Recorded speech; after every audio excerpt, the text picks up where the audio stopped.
Şimdi rüyalar sadece görülmekle kalmayıp duyulabilir de.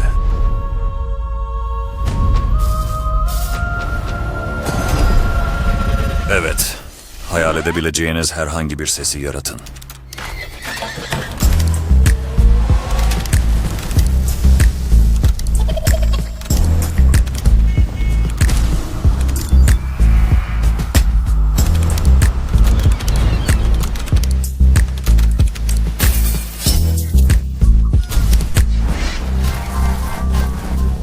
Şimdi, basit bir metin istemiyle oyunlar, filmler ve çok daha fazlası için yüksek kaliteli SFX yaratabilirsiniz. Kendiniz için deneyin. Herhangi bir komutu yazın, ürete basın ve görsellerinizin sesle hayat bulmasına izin verin.